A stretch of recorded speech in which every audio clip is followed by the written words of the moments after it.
standing here with our 1,000 horsepower potential Pro R, Polaris Pro R. 96 millimeter bore, 78 millimeter BC stroker kit. It's got our 450 lift cams, running a Zona turbo. Yeah, it's definitely the Polaris. This engine came out about 4 or 5 years ago, and it's one of the hottest side-by-side engines right now going. And definitely big power build. Normally these engines were 1,000 cc. Polaris came out with a 2-liter, so 2,000 cc engine, and it really kind of revolutionized the whole game. The car's a little heavy, but with this power, it definitely moves it. So use CP pistons, ARP fasteners on everything. The head studs on this thing's about 12.5 inches, so it's quite an impressive stud on it. And then working on mains with them, all the perimeter bolts. It's really high quality build. D&M Racing out of Phoenix is the one that assembled all this. They're known for all the high horsepower side-by-side stuff. Definitely a great package. Highly recommend this engine if you're interested in buying a side-by-side. It's highly reliable. Definitely something that's got a lot of potential in terms of power levels.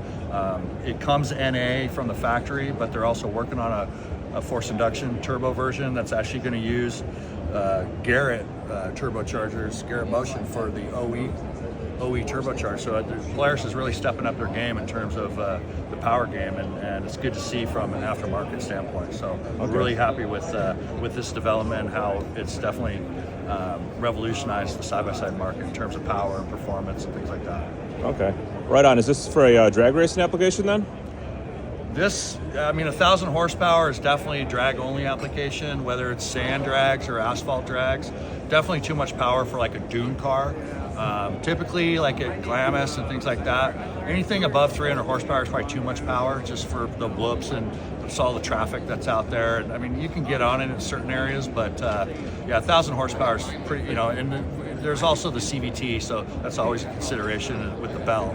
Right. And, you don't want to push it too high to where you're spending more time changing belts than you are having fun and enjoying the car. So, yeah, definitely anything above like 400 horsepower would probably be drag only. We would consider. Okay, now what kind of fuel is this burning then?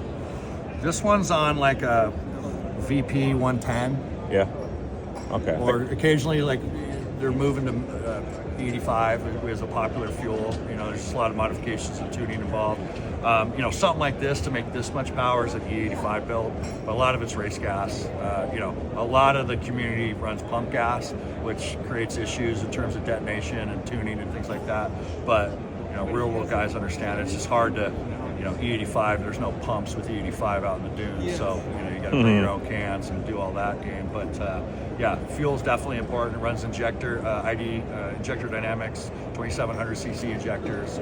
So it's definitely, all our partners were involved in putting this thing together. And it's definitely, what this community, the side-by-side community wants is turnkey. They want proven performance, and they don't want to get out in the weeds in terms of trying to mix and match parts. So what we're trying to do is kind of bring a homogenized setup in terms of we use these injectors with this cam, with this stroker, with this compression piston, with this fuel, with this tuning. And so we're trying to bring basically, like I said, turnkey packages to the market where there's a lot of I don't want to call it there's a lot of bullshit going on in terms of horsepower out there, and what we try to do, we actually bought a dynojet, put it on a trailer dyno, and went to all the events and actually dynoed our cars and showed people, hey, we claim you make 350 horsepower. Garrett's car makes 350 horsepower at 34 pounds of boost. We actually walk the walk, and a lot of people just throw out, hey, you spend 10 grand on our turbo kit, you're gonna get 400 horsepower. And we've dynoed some of those kits and they make 260.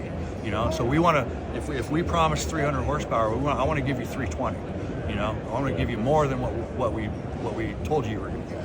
And so we're just trying to bring a little honesty to the community and reliability and things like that. And so it seems to be working well. It's side-by-side markets. We've only been in it about 5 years. It's already been about 30% of our total sales annually. So it's definitely a growing sport and something other companies should look to get into. Yeah, the market just exploded. So okay. I see this is intercoolered.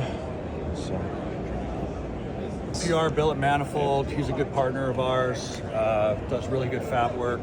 So fuel rail, definitely this is the proven package for the Pro R application. Yeah.